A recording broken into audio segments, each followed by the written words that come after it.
Hello, World Wide Web, and welcome back to Blank Thought.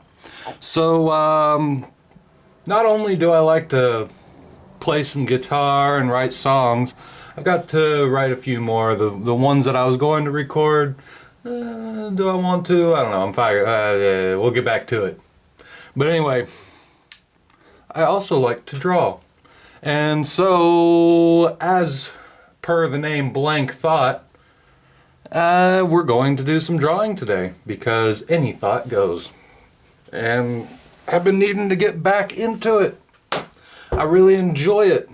And I finally cleaned up my apartment. It feels good.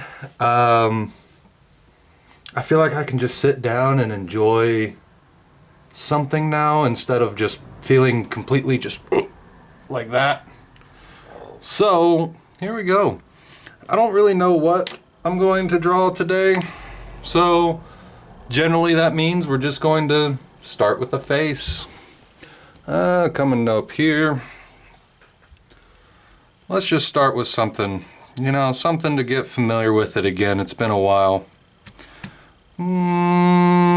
Maybe something really emotive. Let's go with something really emotive today. Something, let's see, is that coming up? Yeah, it's coming up. So I like to start with the circle. That's one of the better circles I've drawn. It's a little bit out on that side, but whoo!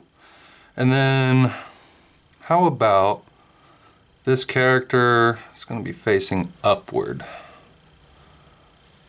I'm going into this without a plan. I'm just going to kind of do it.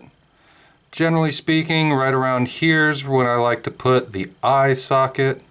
I guess if you're going to go the whole 9 yards, you're going to go right about there for a line. But that's about as much as I like to do. Whenever I'm drawing, and I'm drawing in this way, I like to think of this circle to be my base. I see the circle, but I think of it as a sphere. And then the next part, I kind of make this cross shape. I like to put this one down, and whenever I put this one down, it helps me get a better idea that he's probably facing like that, pointing outward like that. But when you put this other cross around, I kind of go to the edge of the sphere in my mind, which the sphere probably comes out to about this far. And then what I do is I call this the plane. This is like the flat plane that is the head, that is the face.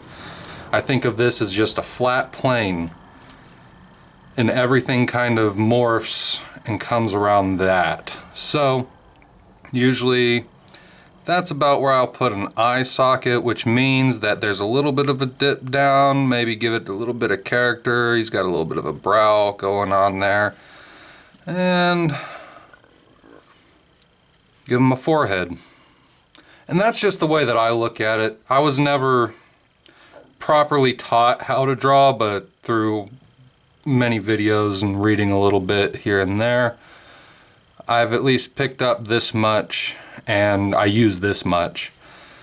I don't know what he's going to do or look like.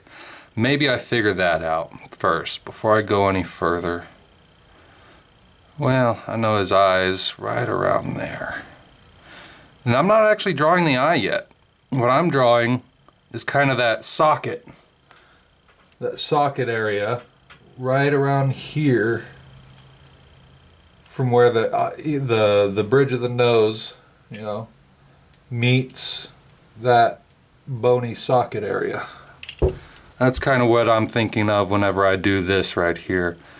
When I do this, I have a tendency to draw an eye in a very specific way. Let's see.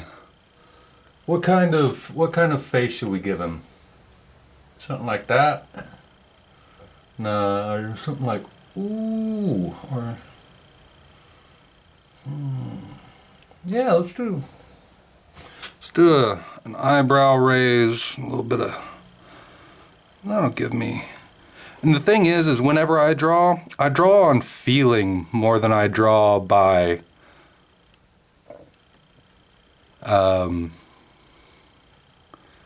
any kind of set rules.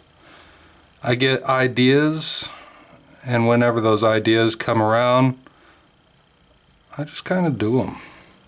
So we're going to draw a raised eyebrow. And the reason that I do it like that, the most interesting parts to the ideas come up. And when they come up in the beginning, basically it's like I said, oh, let's give them a raised eyebrow, right? And that was the interesting part to me at that very moment. So let's do that interesting part and use that to inform the rest of the drawing. So if he's got a raised eyebrow, this, let's see, how does it look on, if he's got a raised eyebrow, like the way I'm doing it, this eye might be a little open on top, but it's doing a funny little thing. I can feel it whenever I do it. I can feel it where the bottom eyelid feels like it's dragging up a little bit, you know, it's like, and then of course it goes into the socket. There's a little bit of a skin fold going on there. And I just sometimes I just put little dots or something to indicate, and maybe I'll flesh it out a little bit more. And then just because we're going for something emotive and maybe on the comical side of life, now let's define that and bridge of the nose a little more. Let's give this eye, let's make it open, like way open.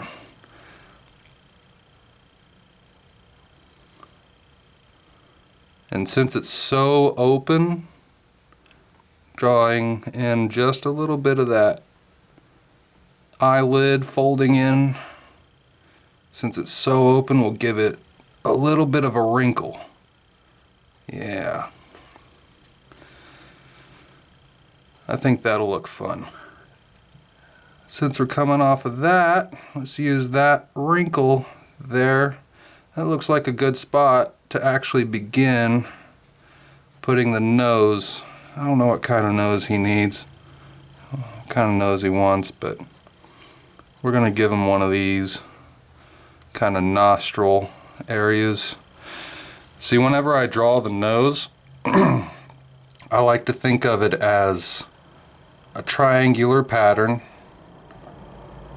And then what I do is I take that triangle, let me kind of see if I can make a triangle, right? Like a nose. And I look at the bottom of the triangle, like the bottom of the nose to be a triangle like this, right? Kind of that shape. And then, see, again, he's pointing that way. So I place that triangle right around there. And that's the way that I visualize it in my head. As I take that triangle and I try to take it in my head and I move it around like this until I find that kind of spot. And it's about like that. And that gives me, and the reason I do this is because it gives me a flat plane to work on in my imagination. But since the flat plane we're actually working on is flat right here, it helps give you the perception of depth. Because now I'm trying to draw a flat plane going this direction. And that's how because whenever I was younger, the thing that always fascinated me about drawing was depth. So I started with working out shading a whole lot, because shading is really where the depth comes from, I think. Now, again, there might be a little bit of a flaw in my perception, because when I'm drawing the underside of the nostrils here, you can feel it feeling really flat. I think. And they're never really that flat. So maybe let's, all right, there we go. That's about right there. Give that a little bit of a flare out when it comes closer to where the lips are going to come in. Give that a little bit of a flare out. And so I started drawing anime and manga stuff whenever I was in high school because I felt like it was a good bridge. I didn't have the words to articulate it back then, but I felt like it was a good bridge between cartoon and like, realistic drawing. So, because it's definitely a cartoon and it is an exaggerated style, but if you look at cartoons, or rather if you look at anime, generally speaking, I think they're a little bit closer to actual human anatomy than American cartoons, until you get to things like Johnny Quest or G.I. Joe. Those are all exaggerations, but superhero stuff, those are all cartoons, but they're a little bit less cartoony than like Ed, Edd and Eddy. And I love me some Ed, Edd and Eddy, don't get me wrong. But especially like G.I. Joe and Johnny Quest, those are a little bit more based in a sort of reality, just a reality with a outline. It's kind of the way I see it. But I thought anime had a lot of that, and that's why I really gravitated towards it, I think. So anyway, I don't remember where I was going with that exactly. But anyway, so let's go ahead and let's give him some cheekbones. If he's got a cheekbone right here, it's really coming out. I imagine that we're going to also have a bit of a cheekbone coming out right there, right in this area. I think of it as a, going across right here. Somewhat symmetrical, And the thing about it is, something that I noticed, whenever I was a kid, it was never symmetrical and it would make me mad. Let's define that bridge just a little bit more. There we go. And then the nose, kind of open cavity area, pops out just a hair. So we'll define that a little bit. And then this going across right here. That's going to be the cheekbones. Cheekbones. So, ears. I'm going to use myself as reference. Can look. Alright, my ear. Actually, right there. That right there. Let's see. That's a good spot. So whenever I look in the mirror, the top of the ear seems to be right around here. Just a little bit above the exact eye line. And you might, if you're just starting out or whatever, just create a flat, boxy thing and draw within that boxy thing. Something simple like that, and then adding curves to it.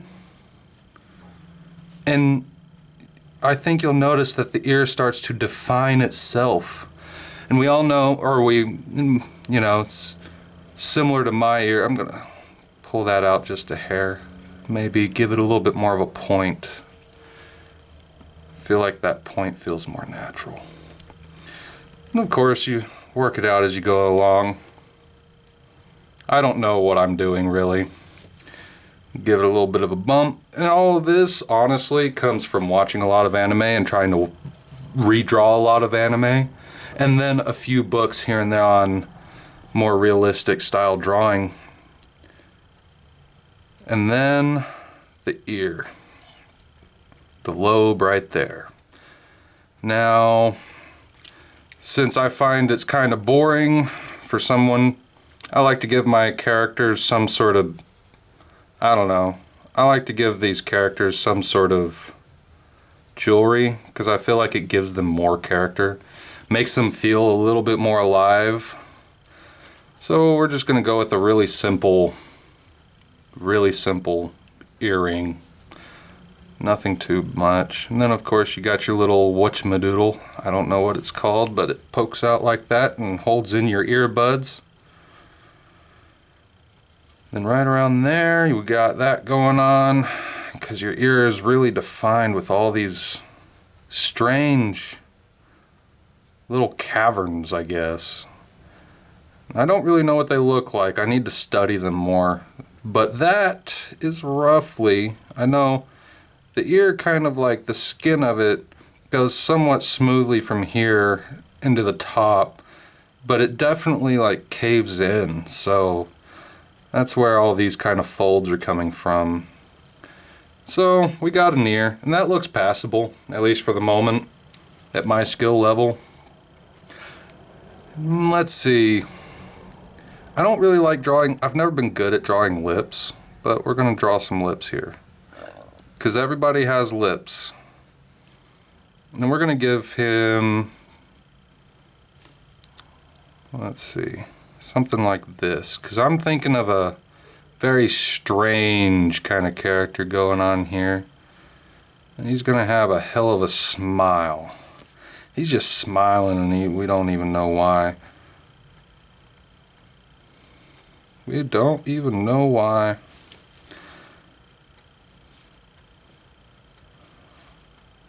And then I wanted to give him some really big teeth. I figured since I was going with this uncanny kind of eye thing going on, that I'd give him some kind of really defined teeth. Teeth are funny, you know, like when they start getting defined, I've noticed it feels a little bit creepier. And since that's kind of the character, but he's also got a goofy feeling to him as well, so.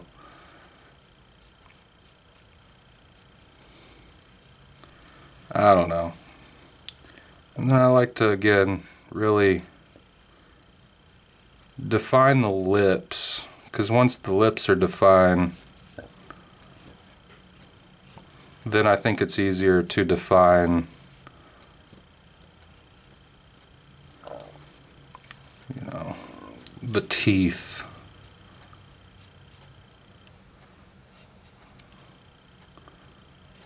I think one of the, anyway, I don't know. Of course, the teeth go into the back of the head, or into the back of the jaw. That's one thing that I had to pick up on when I was younger. This is really a difficult spot for me. Always has been. This area right here. Trying to define both the side of the face, but also a mouth. Because it kind of opens up, but it also, anyway.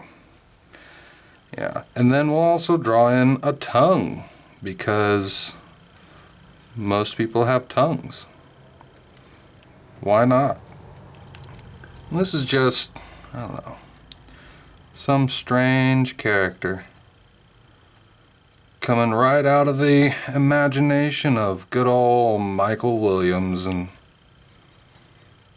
here it is. Maybe this goes a little bit closer to here. I change things as I go along. Never be afraid to use your eraser. We're learning here. I'm always learning every time I draw, and I haven't picked up a pencil to do a drawing in, a good while. But another thing I wanted to give him, because I like this. This I think also comes from watching anime, which is funny because I think that where the anime got it from was from America. But pompadours, like these really eccentric looking pompadours with just this mad, what do you call this, sideburn. I think it's fun. And I guess in the characters that I've seen, these pompadours, they're always like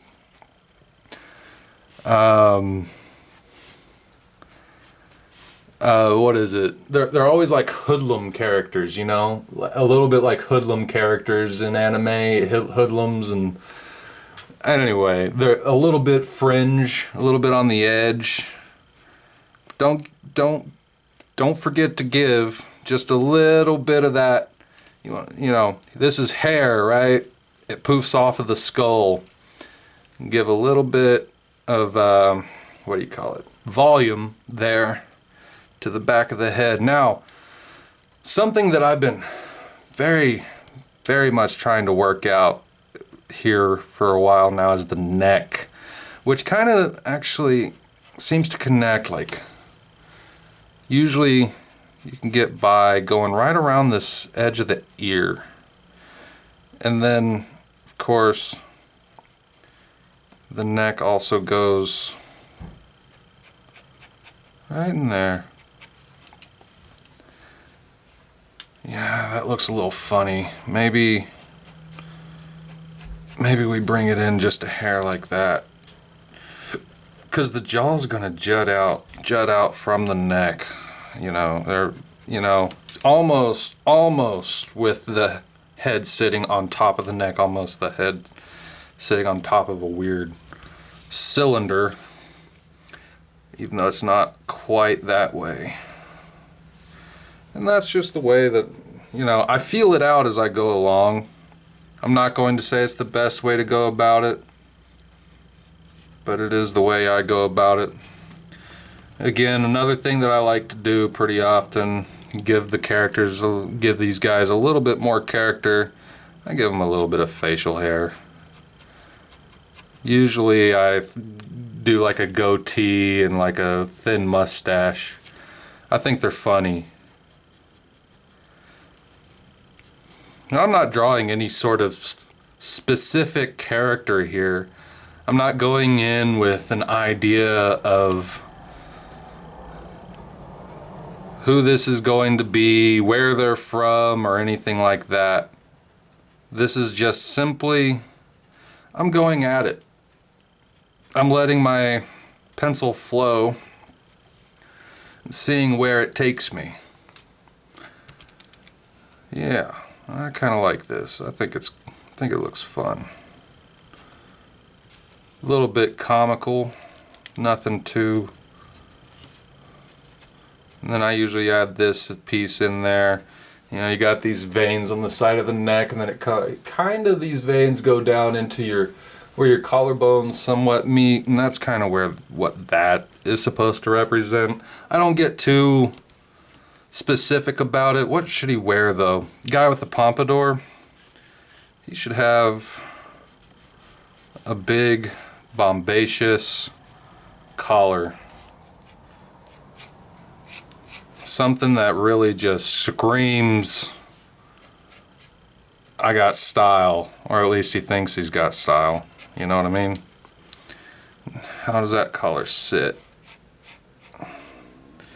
Sometimes that's the most difficult part.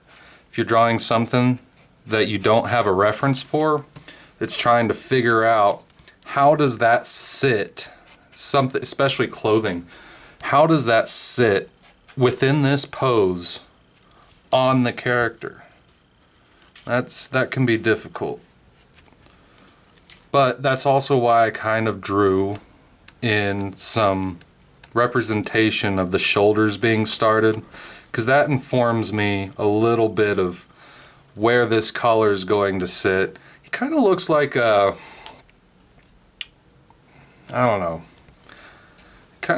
it just looks like a weird, funny character.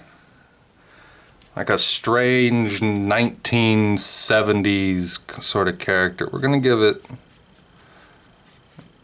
a little bit of volume of hair over here. And now it's getting, see, now I'm mixing like my cartoony sort of stuff, you know, with my little bit halfway sort of realistic stuff. And again, he's pretty emoting. He's emoting pretty well. Let's give it a little bit of a fold right here, because his eyebrow is coming up, so we can accentuate that. And then this eyebrow is coming down. Anyway, This is fun. Now the next thing I want to do, I think I'm pretty close to being finished here with the general drawing. That's a character, man. That is a character, if I've ever seen a character. That is a character. Let's give him some ink. Now, when I'm inking a picture, 90% of the time I'm using one of these. It's a Uniball Vision Elite. They don't really, I guess you don't really find these anymore with the like black coating and these, what do you call it, designs on it. Usually, and for a while,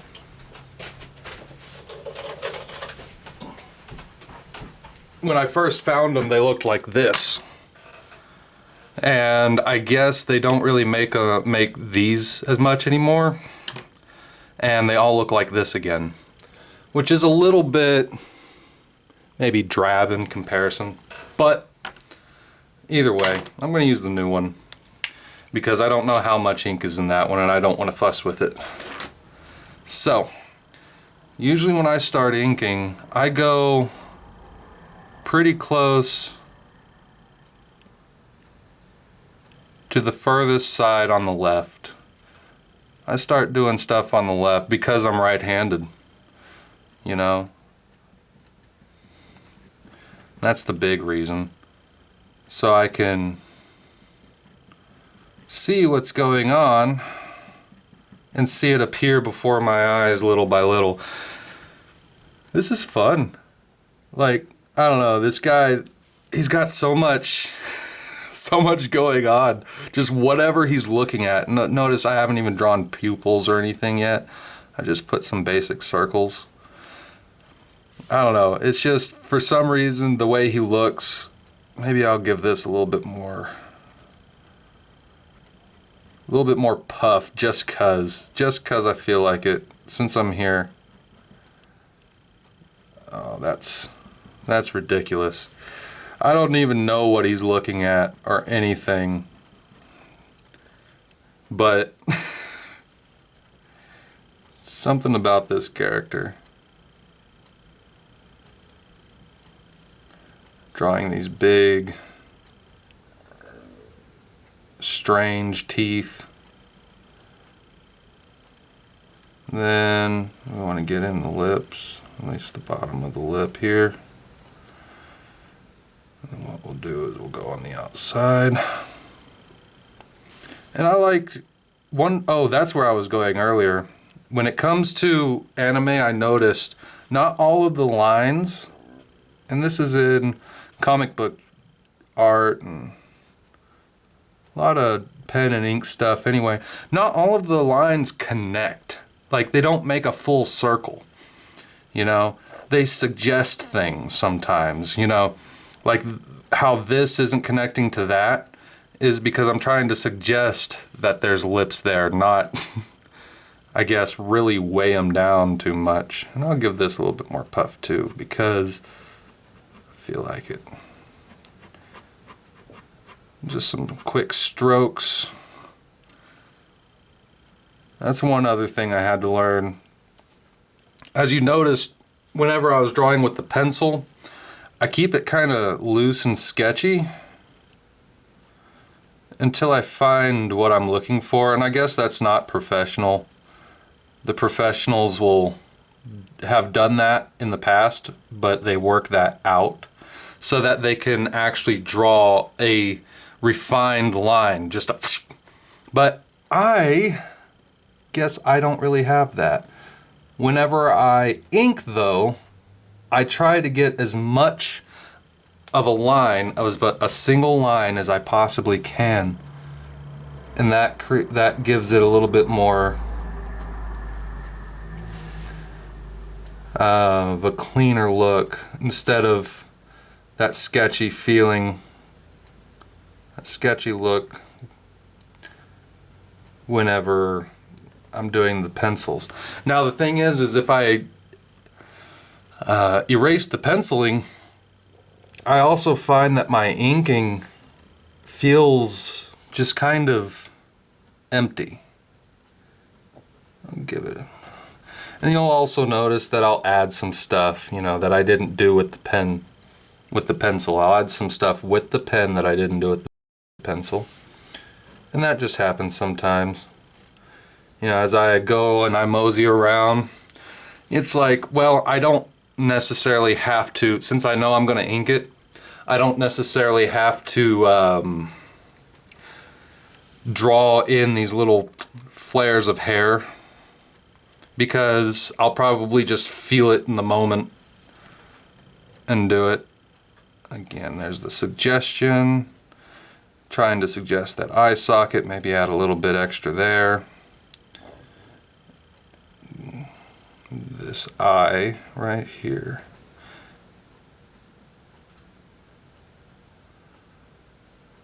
And then we'll go up like that, and then give him a little crow's foot.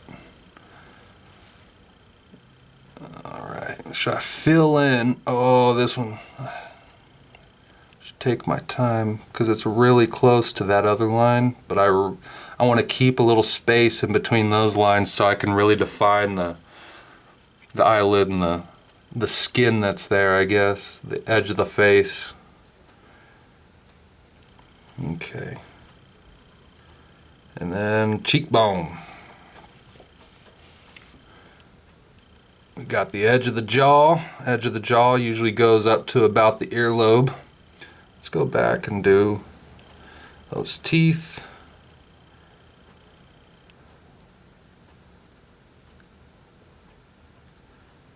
Before I forget, and the tongue.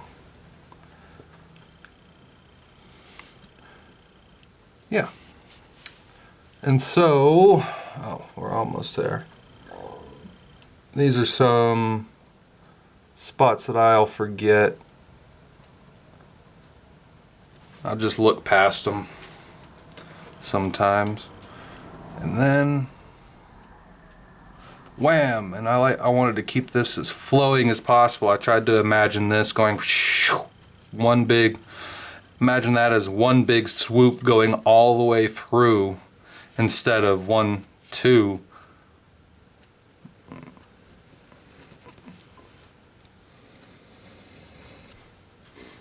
And then wham!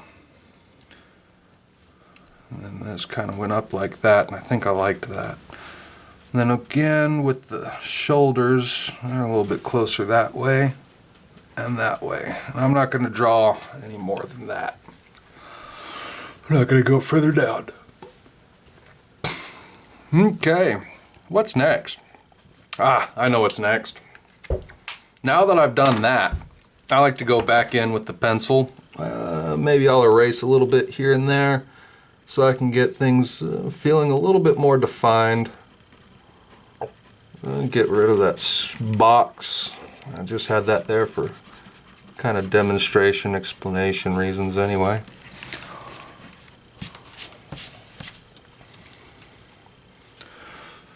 And you know, maybe I'm not really doing this video to try and teach how to draw as much as I'm doing this video because I wanted to draw something. And I figure that it's better to talk about the drawing itself and instead of like, I don't know, just kind of talk about my general thoughts as I go into it. But another thing I like to do is so a lot of what I use, these are the 3 main drawing instruments I use anymore. Flat out. Just these. And the reason is because I stopped drawing as much and I needed 3 instruments to define things in a way that made me satisfied. I do a lot of grayscale stuff, just pencil, ink, and I'll use Sharpie. I used to go out of my way to grab ink wells, which I probably have one here, like that, and go out of my way to try and use like one of these. But I don't do that as much. Nowadays, if I use this, I'm probably drawing on a celluloid. And I've been enjoying that process here and there, and inking and adding some color to those, and doing that sort of deal. I need to clean up my method on that, but I've been enjoying it. And there's a couple reasons. I guess when I was younger, I only drew with number 2 pencils, like regular number 2 pencils. You know, wooden pencils. And I don't do that anymore. I only use these mechanical pencils because they're always sharp. Simple as that. I came to the conclusion finally at some point that it's not, you know, it's not what you use, it's how you use it. And these are fine. Like most of the stuff I like to do is inked anyway. I put ink on it, and I do it I put what's it called, line work on it and things like that. So these work great, so I can get a nice, just flowing line, something quick, something nice and thin. I like to ink it anyway, and then what I do is I actually use this to shade the picture.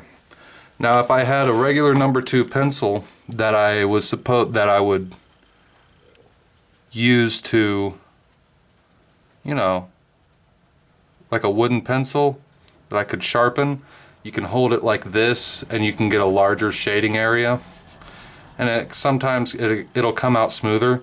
But I've gotten used to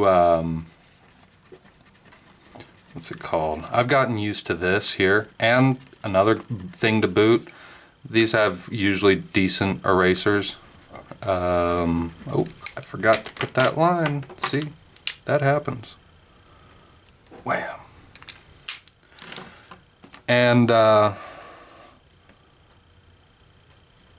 gotten so used to drawing and using the eraser that I had on hand, because I could never keep up with a normal eraser, or with a look, another line that I missed. Wham. That I just got used to flipping this around even when I had one. So instead of fighting my tendency to flip around and use the eraser on board, I decided to just go ahead and do it this way.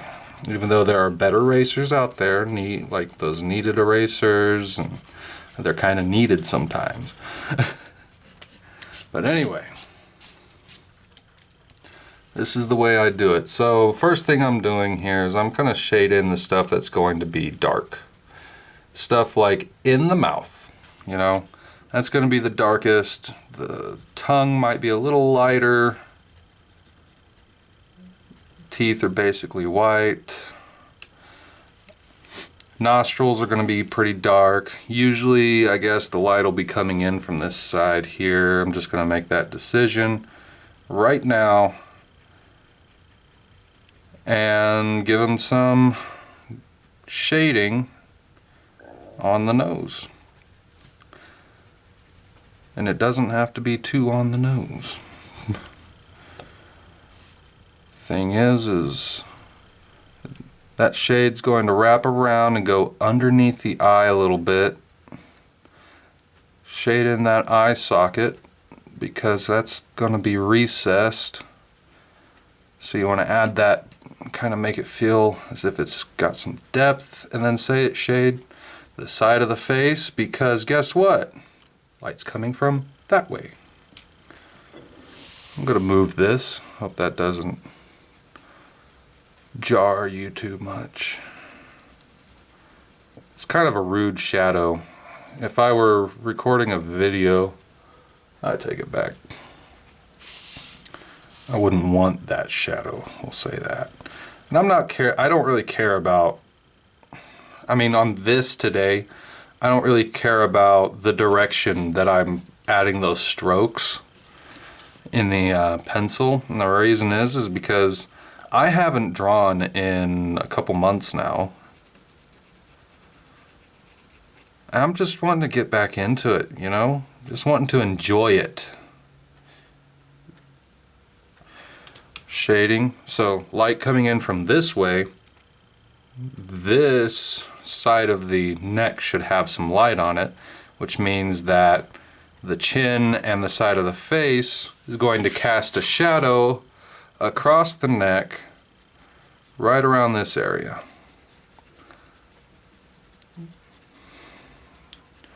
Grand thing about drawing is you don't have to be perfect.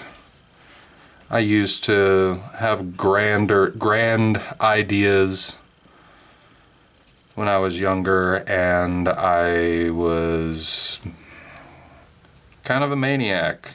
Manic? Maybe that's the word. Maybe manic was the word. I used to put so much pressure on myself, thinking that if I can't do this, you know what, the head's gonna have a bit of a shadow too, isn't it? If I can't do this and do it in a way that people enjoy it and do it in a way that makes me successful, then I'm going to not be happy in life. And thing is I tried so hard. Some would say I didn't try hard enough, and when it came down to it, I just had so much pressure on myself. At times I felt like I couldn't even move. There was about 2 years that I didn't even pick up the pencil to draw because let's see what that looks like if I give that shading just a little bit of that right there. Because I was so stuck in wanting to make something and make something look good and make something really cool, you know, like almost trying to be world changing with my art or some diluted idea, that I just didn't pick up. I stopped having a fun time with it at all. And here recently I've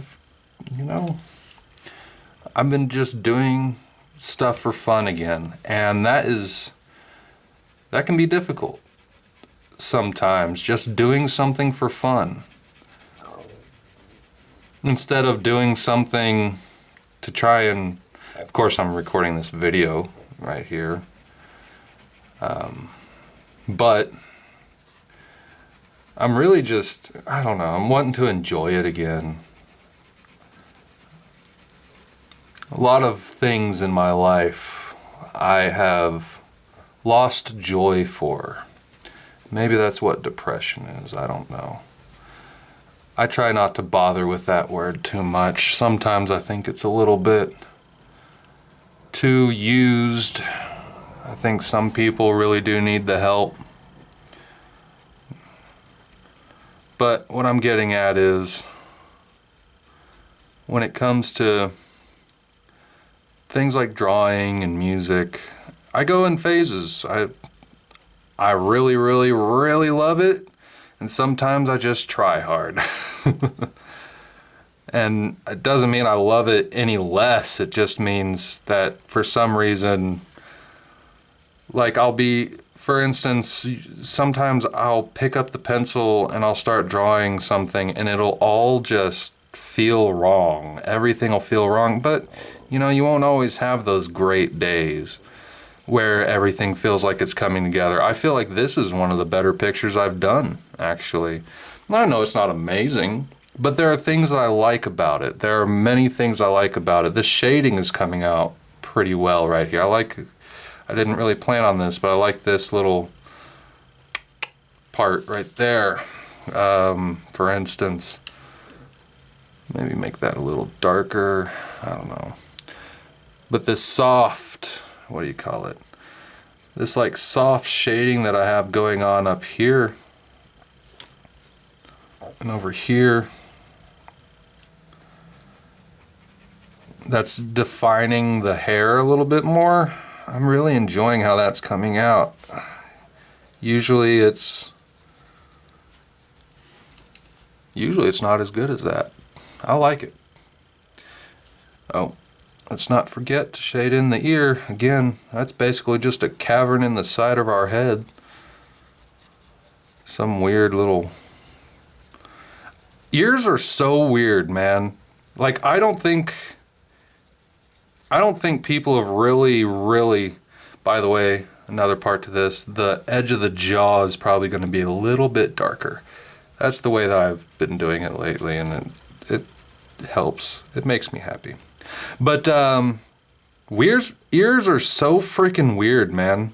Like, they're these holes on the side of our head, but they're also like pokey, and these weird skin flaps. They're like weird skin flaps on the side of our head. Have you ever taken the time to look at an ear?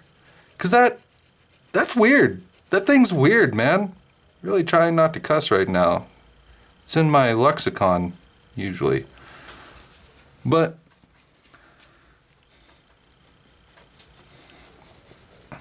I'll give this a little bit of color over here. All right. You know, this is coming out all right. I'm just saying, though, those ears are freaking weird, man. Ears are weird. If you've ever just looked at an ear for a while, I wonder if other people who draw from reference just notice small things about things like the human body and just think to themselves, humans are freaking weird, man. Like, I don't know. I thought that I would be used to it by now, but no. Ears, there's something about them. They're freaking weird, man. That's just the way it is. All right, we're getting close. Let's give these eyes a little bit of color. And then we're gonna go back in. Notice I didn't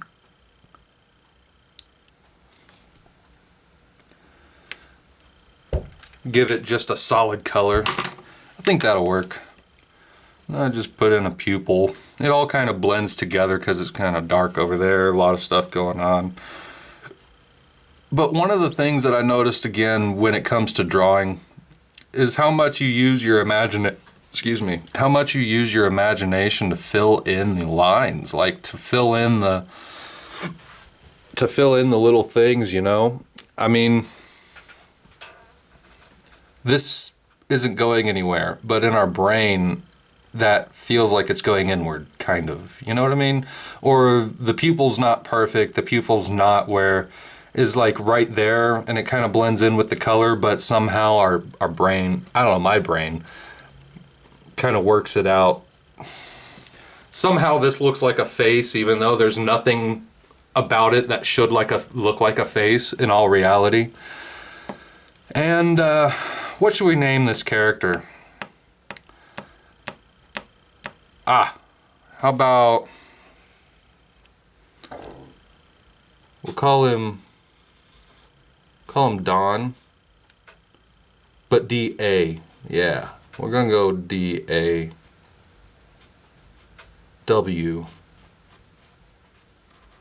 I'm doing blocky letters to kind of make it seem like this is supposed to be added to the picture. Let's just make it, you know, messy. But he needs a last name too. Dawn, spelled effeminately. But we're also going to call him Don, last name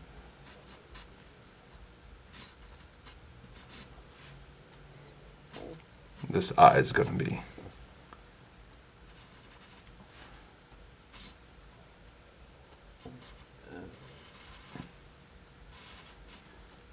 I don't remember where I got this last name from, but S's are hard, by the way. Never liked drawing S's. Don Alibast.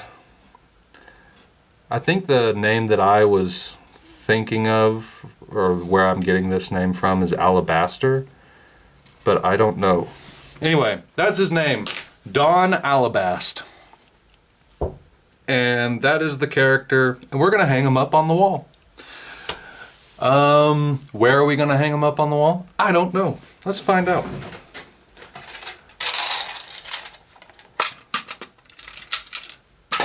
I got art everywhere in this room, and I love it. All right. See you in a bit.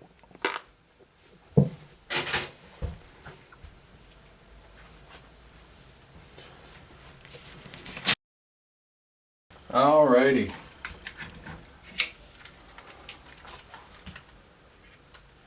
Alrighty, guys. There he is. Oh, this lamp setup's a little funny. Anyway, Don Alibast, hung up on the wall. Just a funny little character, random name, hung up on the wall of art. Oh, look at that mess. Look at that wiry mess. Anyway, so there's a story behind just about every picture up here. Some of my favorites.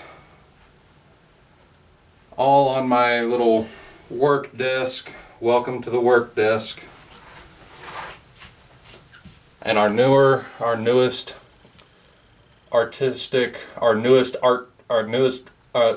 words. Don Alibast, everybody. Don Alibast. He's our friend. Alright. Thanks for joining us. Bye.